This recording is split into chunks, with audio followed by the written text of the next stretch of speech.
Yeah. Hi, everybody. Welcome. Thank you. It's a pleasure and an honor to have you. Thank you for joining. My name's Adam. Hi, Adam. How are you? I'm good. I'm going to change your name for you because it says right now you're Diane Tobin.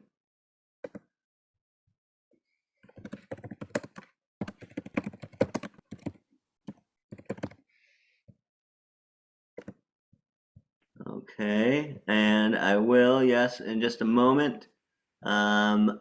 Yes, and um, Rabbi Gershom, I'm going to make you a co-host in case you want to share anything. So just a moment. And also Rabbi Ain.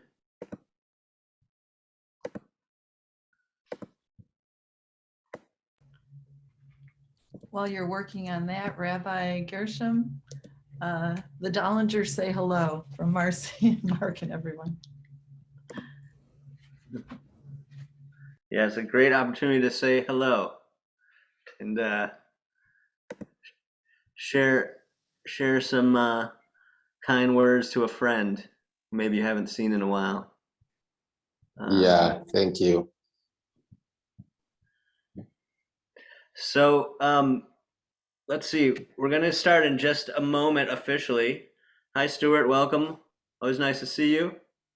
And I know that Rabbi Ain, right before the pandemic, I believe you had some major plans for Rabbi Gershom to visit. So maybe you want to lead us in with a little bit of what you know about Rabbi Gershom. I can certainly read his official bio, but perhaps you want to explain maybe why you were so excited to bring him, and anything else that you think we should know about Rabbi Gershom before we hand it over to him. Well, I mean, he's a real leader. I mean, if you want to talk about people who are leading the Jewish people in this generation, I mean, Gershom, I was kidding them this past Shabbat. I said we were classmates, but I was embarrassed to say that we were classmates because of how much you've accomplished since we were in Yerushalayim together. Gershom was always, he always had a presence about him that would bring everyone together. We felt that in Yerushalayim. I think all of us have known and watched him as he has led his community in Uganda. He is an amazing advocate for worldwide Jewry. He leads the community, as you will hear him speak, and he does everything that a rabbi would do, from shechting the food to literally building the Beit Knesset. It's just, he's a complete inspiration to me. And he is also, and perhaps most amazingly, and Adam asked me to come with questions, Gershom. I don't know how you balance the politics and the religion. So you're also a member of the Ugandan parliament, which is extraordinary on its own. So those combination of those two make you, I think, one of the most interesting and inspirational leaders I think that we have as a people. So I'm honored that you're here. Yes, Adam, my plan was to bring Gershom and have him have a Shabbat here.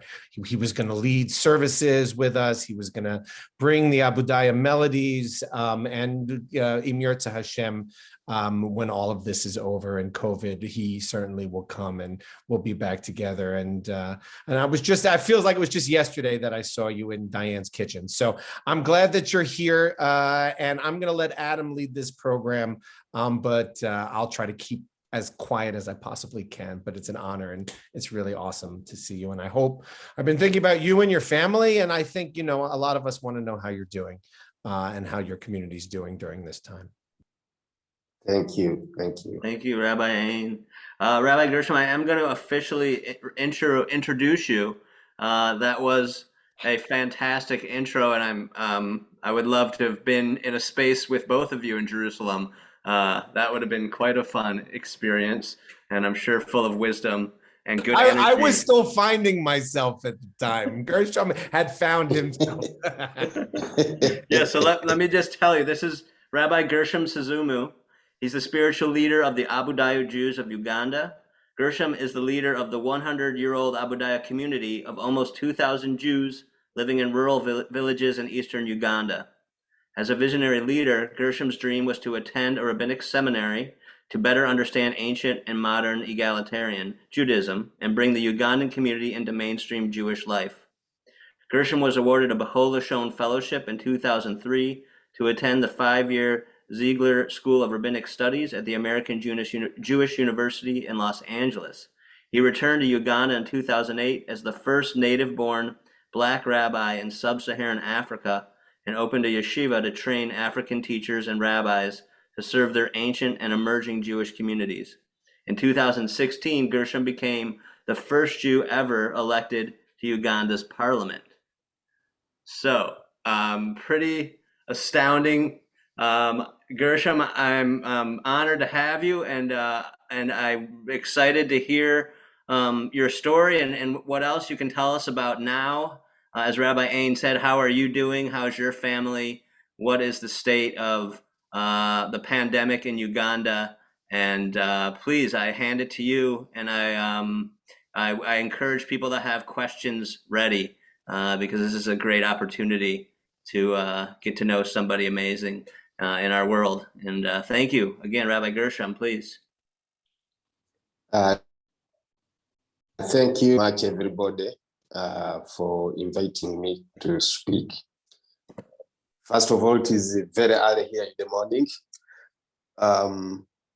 In Uganda, it is still dark, and I don't know if my face is visible clearly. But I also would like to thank Rabbi Ain for bringing up. You know, we had a good time together in Jerusalem many years ago.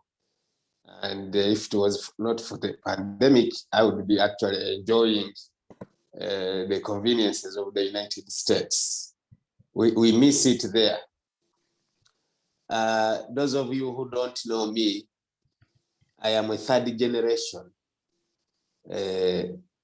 spiritual leader, but also member of the local Jewish community in Uganda called Abayudaya, which, as most of you know, Abayudaya Yuda stands for the people of Judah. So Abayudaya stands for the people of Judah or Jewish people. And it's not unique to my community, but to even you. Every Jew in Uganda is called Abayudaya. Whether you are in Israel, Australia, United Kingdom, USA, you are Abayudaya. That's how it translates into the local Uganda language. A brief history is that our community was started in 1919 when one person called Semeika Kunguru decided not to follow Christianity. He was the only unique person in Uganda at that time, besides the Muslims who had adopted Islam before Christianity. Actually, Islam in Uganda came up, Islam came before Christianity. So when Christian missionaries came to preach and convert people to Christianity, Semeika Kunguru fell in love with the 5 books of Moses and the Tanakh particularly. He was impressed by the commitment of Abraham Avinu, and so he circumcised himself and his sons and servants and began Judaism right in his own compound. After reading the Torah, Judaism was extracted directly from the 5 books of Moses and the prophets. Shabbat was a main celebration which came every week, doing no work strictly as it says in the Torah, not even lighting a fire because it says lot of El Esh, you shall not light a fire in all your residences on Shabbat. They didn't know the Mishnah, so there was no rabbinic Judaism. Actually, they had little knowledge of what to do and not to do. So their interpretation of melacha is work according to the Mishnah and categorized.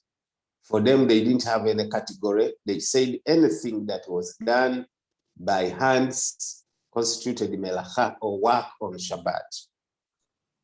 They observed festivals, all the festivals mentioned in the Bible, including Purim, but not Hanukkah, because Hanukkah is not written anywhere in the Torah. They did observe the laws of kashrut as mentioned in Leviticus chapter 11, categories of animals, birds, fishes, even insects that are kosher are listed in Leviticus chapter 11. They also observed rules of Nida and the Tuma. If somebody died, their synagogue was considered a temple. Nobody was allowed to go into the synagogue for 7 days if they were at a funeral. And the women, during their monthly Nida purification process, were also not allowed into the synagogue. They also removed the shoes on entry into the synagogue. Unfortunately, Semeika Kunguru died in 1928, and my grandfather became the new leader. So I take it from my grandfather. There were arrangements in the 60s by the embassy of Israel to take 2 of our people to go to Israel and study rabbinic Judaism. But that did not come to pass because Idi Amin, whom many of you might remember, took over power by force, and he immediately outlawed Judaism. We were not allowed to wear kippot or even sing or learn any of our traditions. I grew up during Idi Amin's time, and it was really difficult. Even my father was arrested for constructing a sukkah and studying the Bible in there. It was considered observing Judaism. Actually, in the lockdown, I am getting some of these memories because the government here has closed all places of worship and schools. So yesterday we had a body meeting of the community, and the members were asking what we are going to do for Rosh Hashanah and Yom Kippur. And it is a very difficult question because growing up during Idi Amin's time when we are not allowed to go to synagogue, and now that we have a major celebration of Yamim Noraim, and there's a possibility that many of them not come. I told them, I'm going to lead a minyan. If there is anyone who is interested, I need 10 people or 20, we go to defy. Because had I been an adult during Idi Amin's time, I would have defied the ordinances.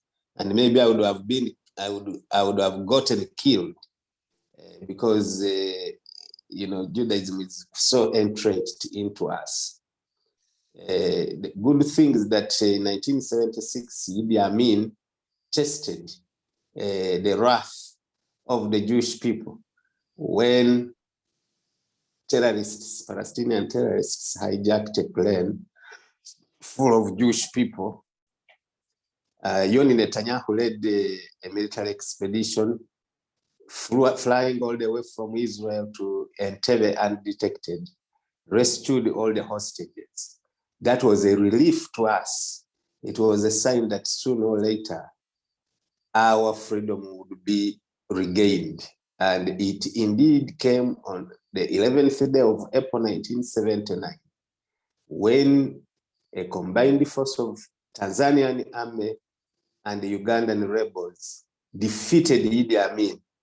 If you go into your calendar, 11th of April 1979 was Erev Pesach.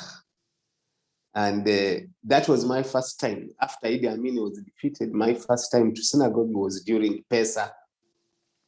And it was then when I decided that I would entrench myself into Judaism. And even suggested, as a younger man, I suggested to my father and my grandfather that I actually had dreams of becoming a rabbi. Everybody clapped, they were impressed, they thought it was a joke because I was maybe 9 years old, 10 years old. They even changed my name to rabbi. So rabbi is not my title. Since 1979, I have been called rabbi. All my academic documents have the name rabbi, not as a title. And 2003, I was accepted miraculously at the Ziegler School of Rabbinic Studies after meeting Diane and her late husband, Dr. Garrett Tobin, in Los Angeles at a conference. They asked me, what are your dreams? I said, one of my dreams since 1979 will become a rabbi. I have not seen any opportunity and chance to fulfill this dream. Dr. Garrett Tobin and Diane said, we will try to fulfill that. So they made some calls, and I ended up at the Ziegler for some interviews. Ziegler had never received an African student, and they also had not heard our story before, so I had to tell this story to Rabbi Atson, Rabbi Peretz in their office, and they were all smiles because it was just a surprise that they were going to get the first Black student from the villages of Uganda. I took interviews, I went through the interview process, and eventually I was accepted. So it was time to fly to Los Angeles with my family, my wife Zipporah. I had 2 kids then, a girl who is now 27 years old now, and my daughter Daphne, 25, who recently went under the hoopah with her boyfriend and happily married now for a number of months. So as kids, we flew. Flying was even a challenge. None of them had stepped on a plane. Others were scared, crying. They didn't know anything. We landed in Los Angeles, and from the hills of Mbale villages, without electricity and running water, we landed in Los Angeles, and our hosts drive us all the way to Bel Air. You know, Bel Air, of all places, from a place where we don't have electricity to a place where everything is in the house. And we were so scared, let me say. I had never seen that word before, but I had it before. The first time when we went, they opened up an apartment for us, and we saw that in the apartment, as they were conducting us around, we saw that the kitchen was inside the house. In Uganda, we use firewood. Kitchens are outside because of the smoke. The bathroom was inside, and the toilet. We use latrines. You can't have a latrine inside your house. The well, you walk for 2 hours to get water. You have to spend 2 hours outside looking for water. Here, in a second, you have water in the kitchen, in the bathroom, and if you want it warm or hot or cold, it is all under your control. We thought we had gone to heaven. My wife loved the dishwasher, the washing machine. All these things were like miracles. And living in Los Angeles in 2008 was quite difficult, quite difficult. We wanted to take everything. in our apartment back to Uganda. My children were angry that we were leaving. 5 years were just nothing. They wanted to be in the US forever. But we are back here in Uganda, and we have gotten used back. Getting to Uganda was more difficult than going to the US because we had to reverse our way of life. And the good thing is the whole Lashon and Diane and the late Dr. Garrett Tobin put up fundraisings. We started to do things for the community. We constructed the clinic, which we named after Dr. Garrett Tobin.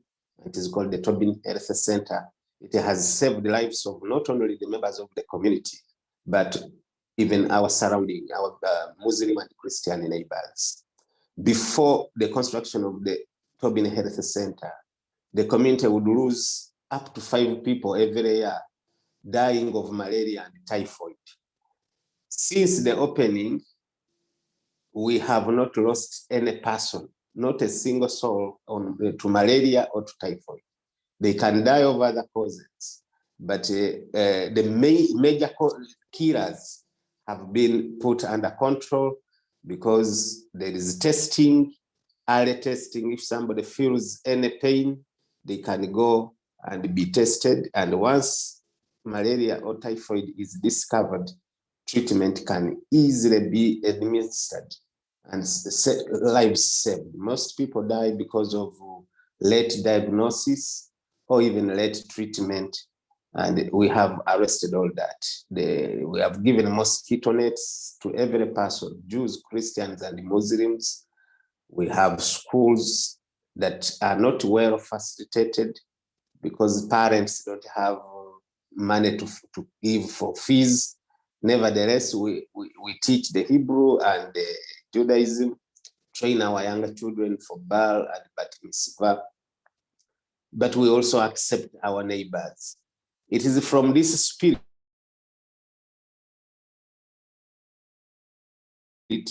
that I was encouraged to run for parliament, to test the will of the people of Uganda for what we have done as a community, because many Christian and Muslim centers have only prioritized members of their religion. We have included, and as a result, that was a gesture of inclusion.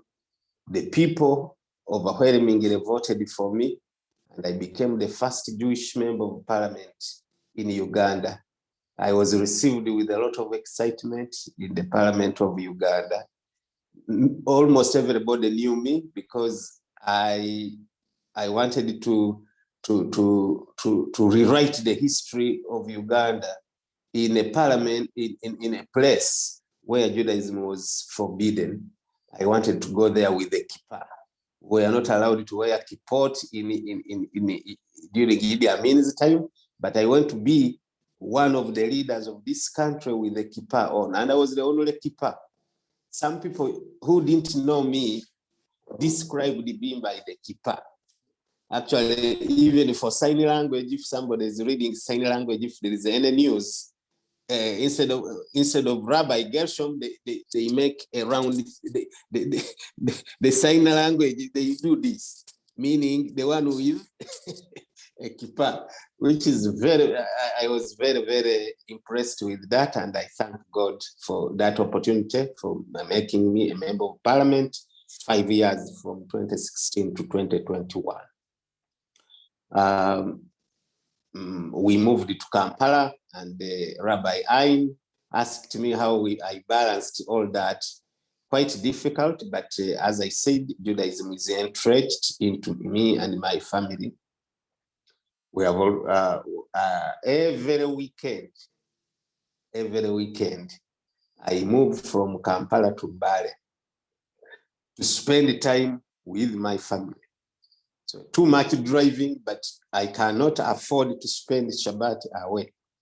And so from Friday, Shabbat, Sunday, and Monday, I am back in the community and then Tuesday back in Kampala. It has become our tradition. When it is the high holidays, we spend all the time back here in Uganda, in Mbale, to be with the community, to teach. Members have learned, members are inspired, even new people every year walk to me asking if they can become Jewish.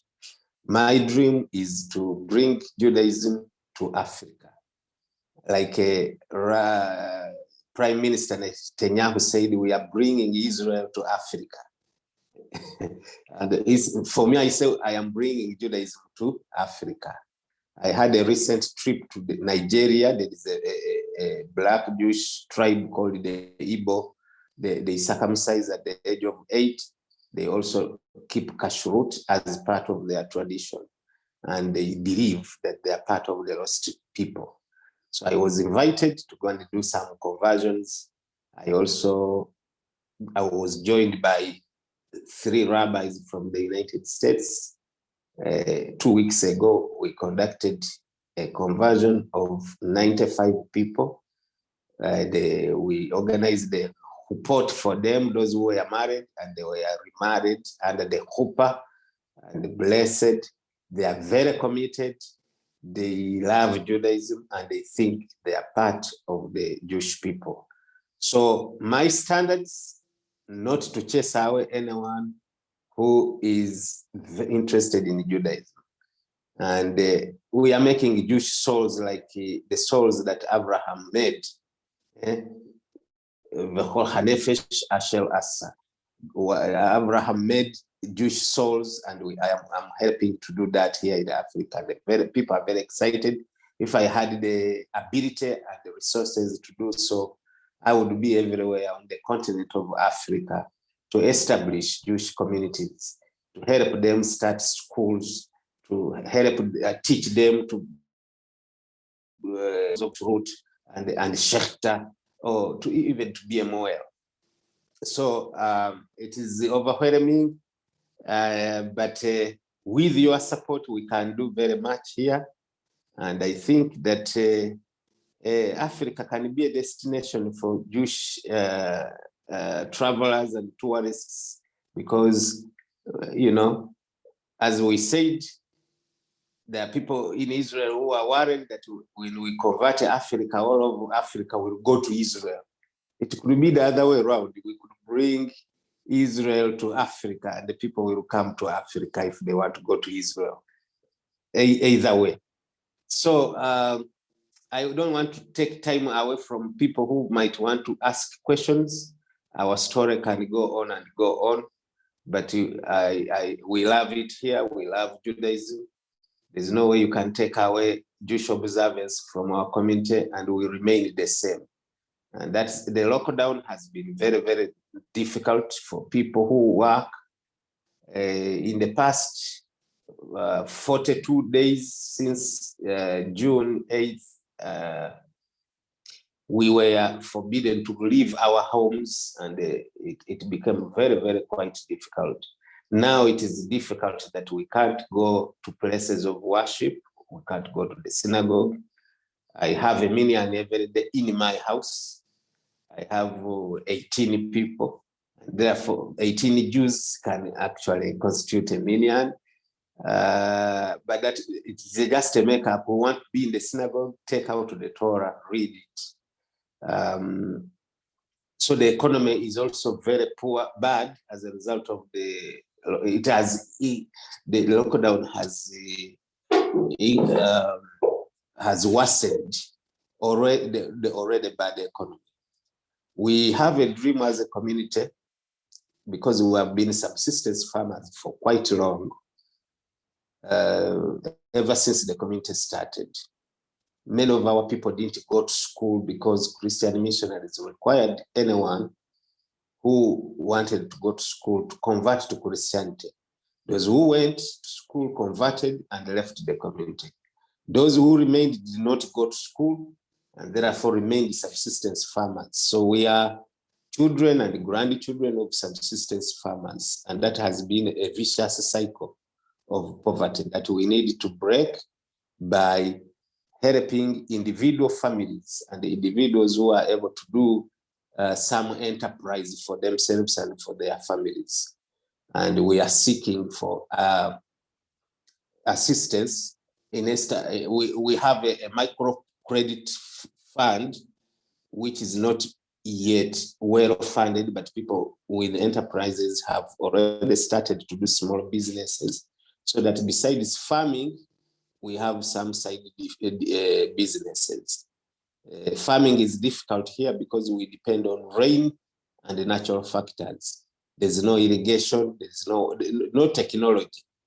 So many times the weather becomes harsh, the rain doesn't come, and people have food shortages and hunger and the diseases, which is quite difficult. So people can shield themselves by having some side business and enterprise.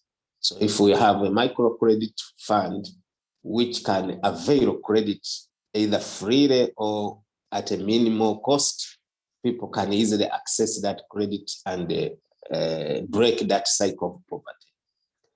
I want to thank everybody for your attention and for inviting me to speak to you. Thank you so much. Thank you, Rabbi Gershom, so much. That is quite an amazing story, and I'm so grateful for you to share what you've been through and what you are facing at the moment. And I would love to open it up for some people to ask any questions or offer any kind of support ideas that you'd be willing to share. Craig, I see a question from you. Go ahead, Craig. Thanks, Adam. Rabbi Gershom, thank you so much. It's just fascinating. Can you tell us how you decided to choose the Ziegler School, Conservative Judaism, instead of Reform Judaism, Reconstructionist Judaism, Orthodox Judaism? How did you end up at the conservative study for your own ordination? Thank you, Greg. First of all, in Uganda, we did not have knowledge about the different denominations. Actually, as I speak now, many people don't have, they just have vague understanding of that. I went to rabbinic school. That's where I was taught the theological and maybe philosophical differences between the denominations. All we saw and know that a Jew is a Jew, irrespective of their denomination.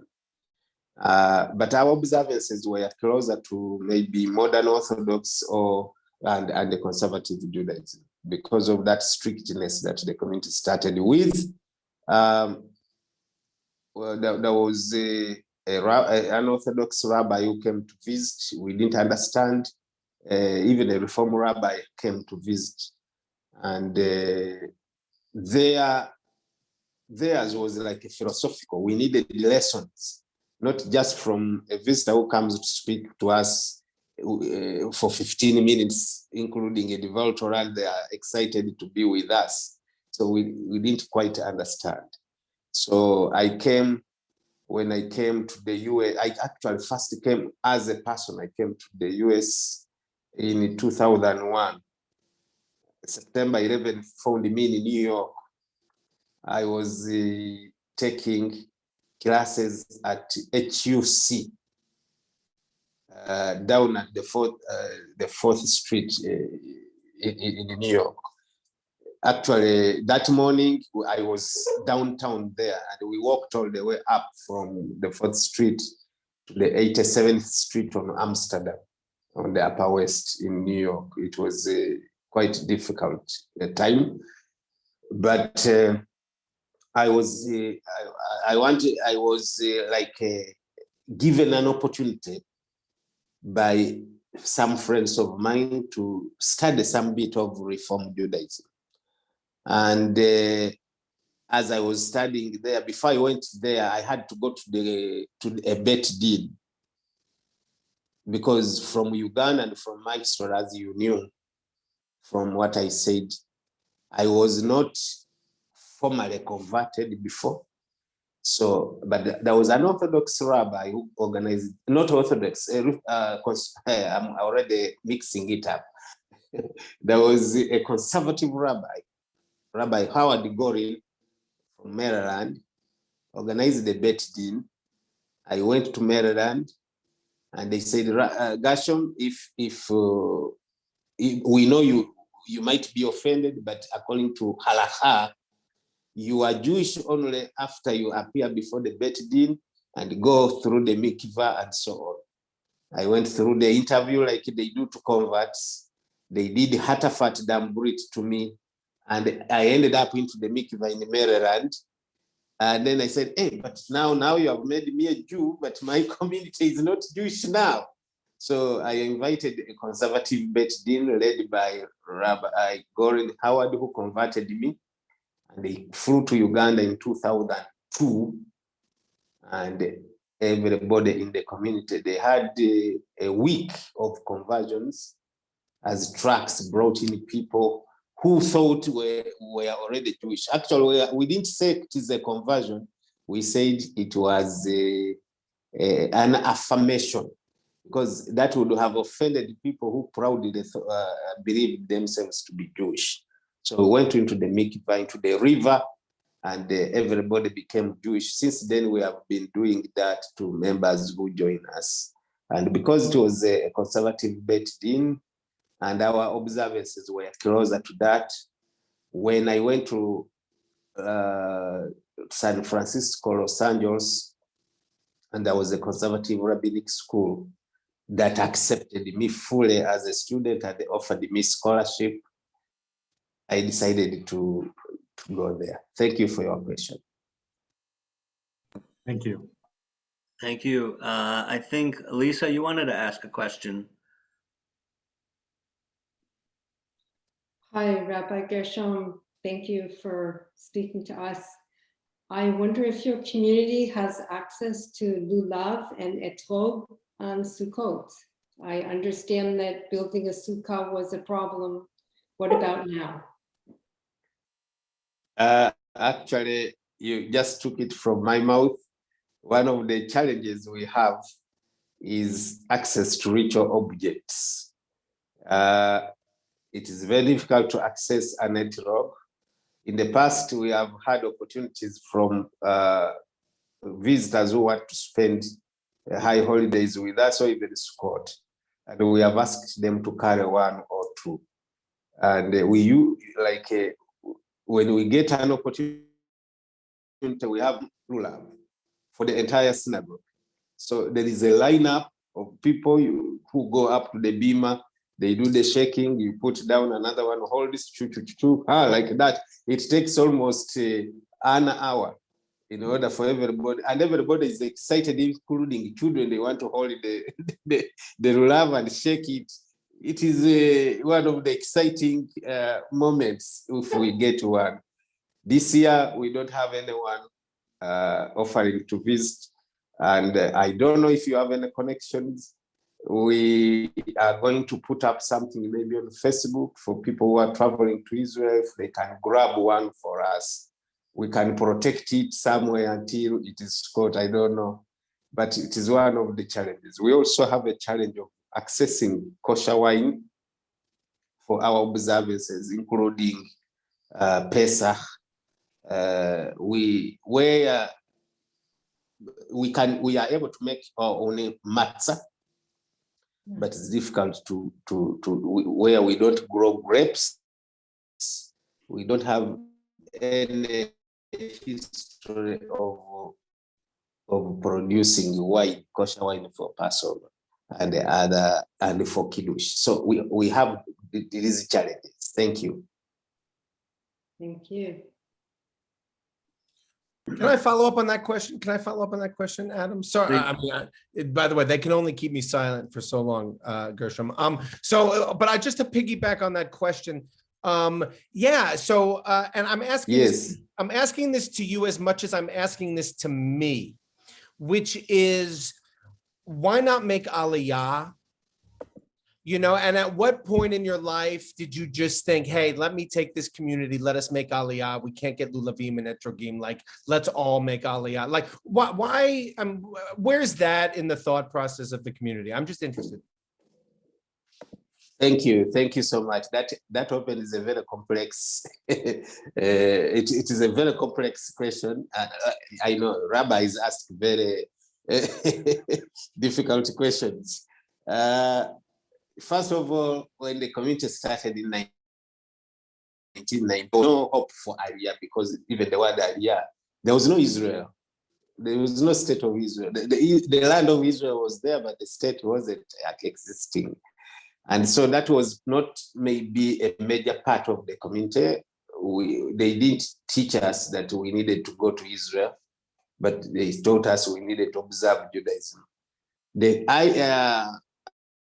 Aliyah came recently, especially after our community underwent GIU in 2002. The rabbis said, now you are full Jews, you can migrate to Israel if you want. We thought that was easy, as they said. It is not easy, because when I was in Israel with you, Rabbi, I discovered that Israel is actually controlled by the ultra-Orthodox, who consider other streams of Judaism as not Jewish enough, especially for people who have converted through these other streams and not through the rabbinut, or the chief rabbi of Israel.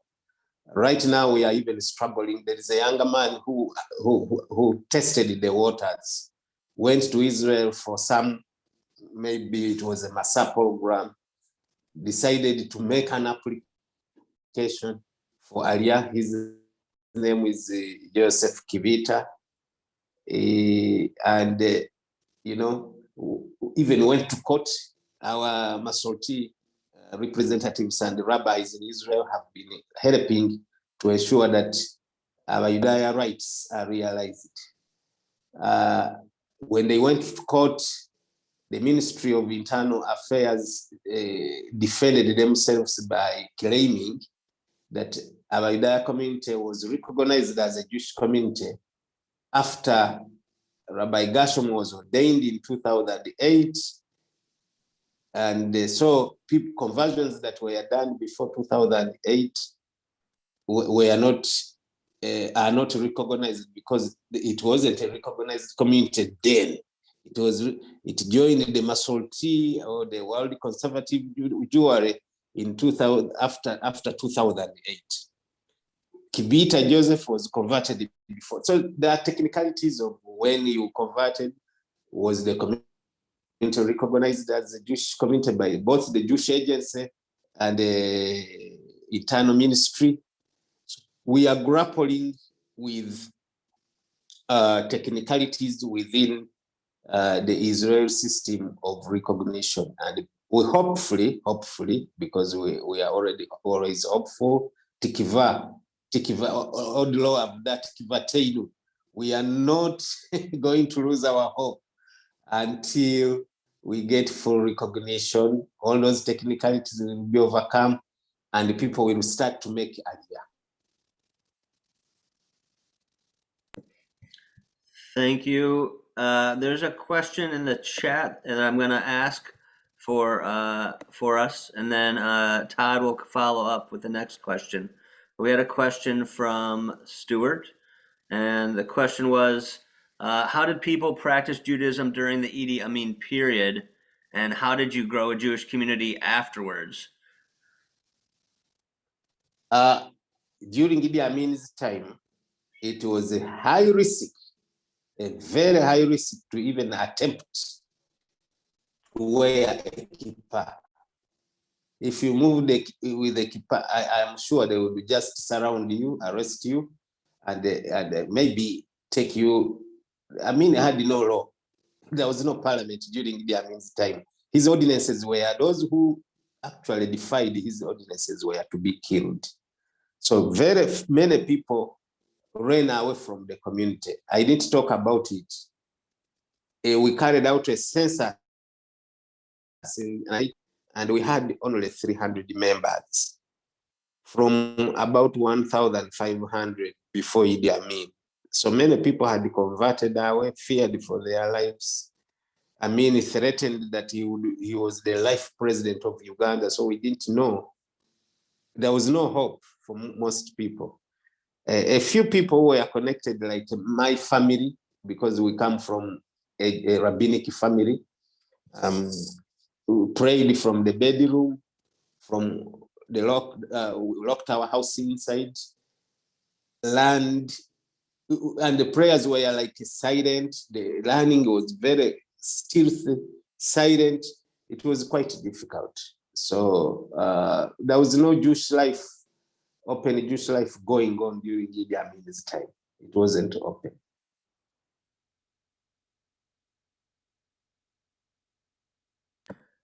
And afterwards, Rabbi Gershom, how did you, I mean, you mentioned it a little bit, how it was kind of opened up, but how did the community start to build up again after I think it was 1979? 79. Yeah, actually. Your first Pesach. Very good. Thank you so much. After the first Pesach, it was attended by very few youth. We had less than 10 young people on that Seder in 1979. So after the census, 1980, I was part of the youth movement called Young Jewish Club, YJC. And what we wanted was to encourage younger people, because we knew the future of our community was in the youth. And so we formed the club for the youth, where we taught Hebrew and songs. And we used the music, actually. We even changed the liturgy from our grandfathers, and we changed it to, the music was before, it was chanting, just chanting. Here we said, okay, we shall put some life in our worship. We wrote new songs, Psalms of David, and we adapted the drum and the guitar so that people can even dance during the service. And many younger people thought that was more fun than the old chanting of hymns and so on. So we wrote songs and attracted many younger people. And that is how we revived the Judaism, by encouraging younger people to come, by encouraging them to marry within the community. Because here in Uganda, the moment you marry out, we lose you into the larger Christian and Muslim community. Thank you. Todd, you're up. Thank you for your patience. Sure. Actually, my question is about music.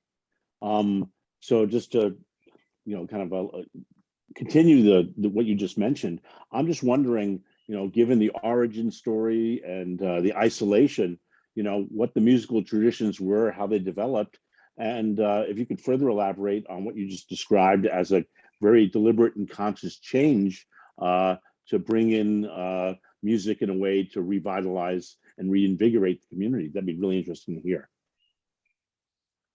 Yeah, we adapted. There was a new religion.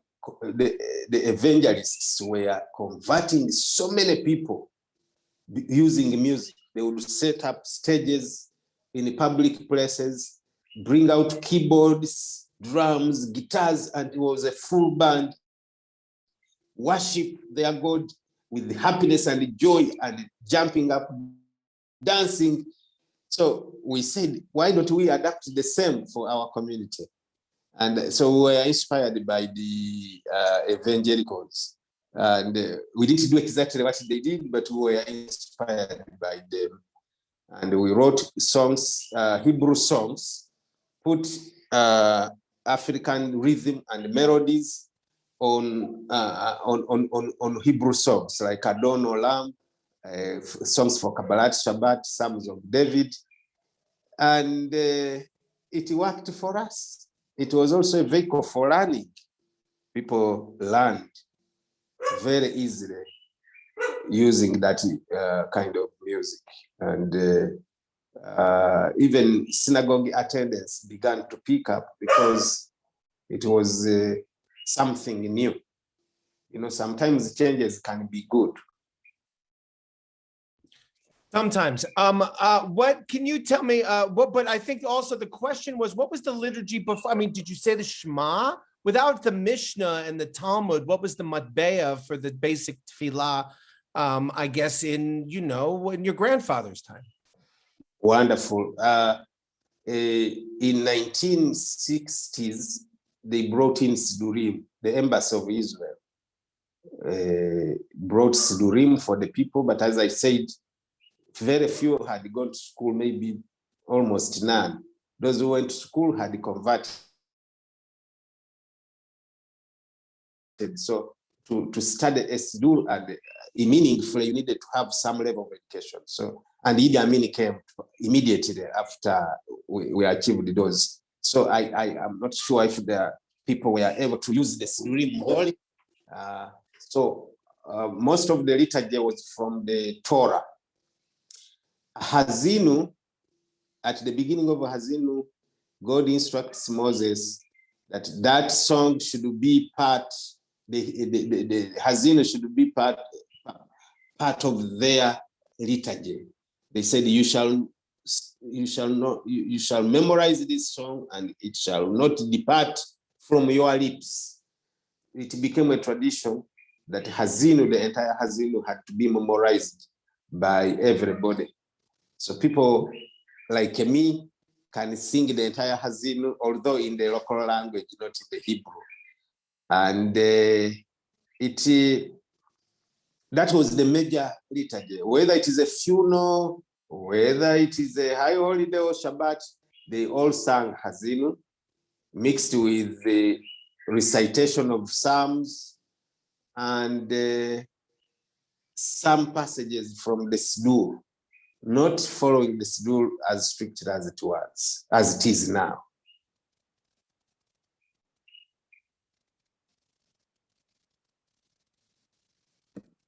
Rabbi Gershom, I want to make sure everyone realizes, and I think perhaps they know because of the birds that are singing from your screen, I think, as they're waking up, and I think that the dog woke up. We heard the barking. It's really, it's 6:25 Monday morning where you are. And I just really want to acknowledge how grateful we are that you took this time with us. And I know that we actually have another rabbi with us that I think had a question for you, and that's our Rabbi Amanda Russell. Rabbi Russell, do you want to ask Rabbi Gershom something? Hi, Rabbi Gershom, also a Ziegler grad. Nice to meet you and be with you tonight. So I've heard some questions about music, and I just have to say, at our service, Kabbalat Shabbat, once a month, we've been singing the Lecha Dodi that either you wrote or your community wrote or something. And I have to say that we've been singing it with probably not the beat that you intended, that you described before. I'm from Philadelphia, so I can only do so much when it comes to Ugandan melodies.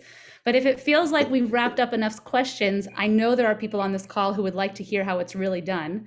So do you think that you could give us like a verse of your Lecha Dodi? Okay, no problem. That's what I love. That you rightly said, I wrote it.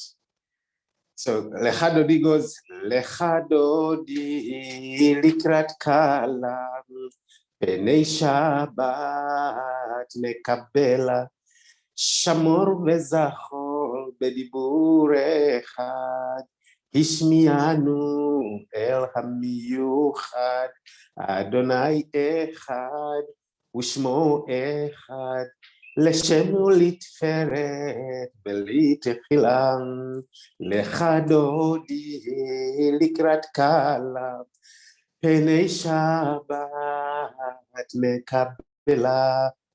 That's how it goes with the drums and the guitar, and the people dancing. They love Lecha Dodi. Thank you. Beautiful, beautiful. Thank you. Welcome.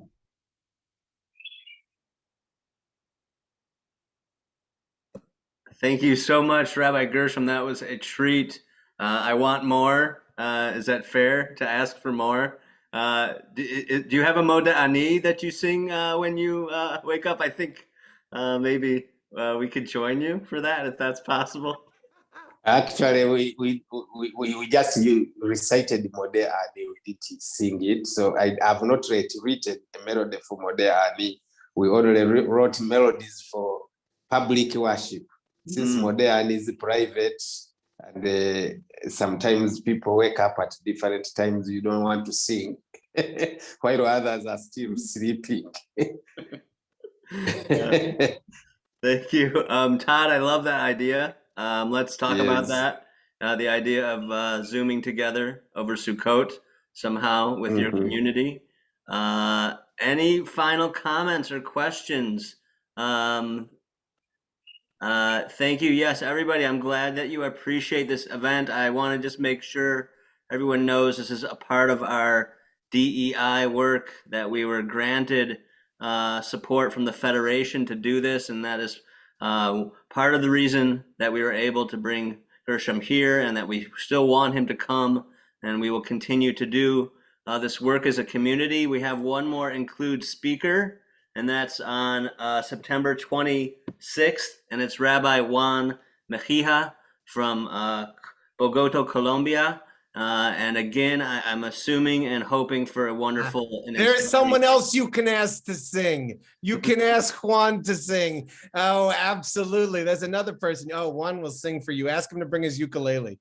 Juan is wonderful. That's great. Thank you. Thank you, Adam, for doing this. Yeah, so that's September 26th, same time, 7:30. Rabbi Gershom, have a wonderful day. Shavua Tov. Such an honor to hear your story and to feel the strength that your community has shown and continues to show how to an example in the world. And thank you everybody for coming. And Shavua Tov to everyone, and hope to see you again soon. Yasher Koach, thank you. Shana Tova Tikvatevu. Shana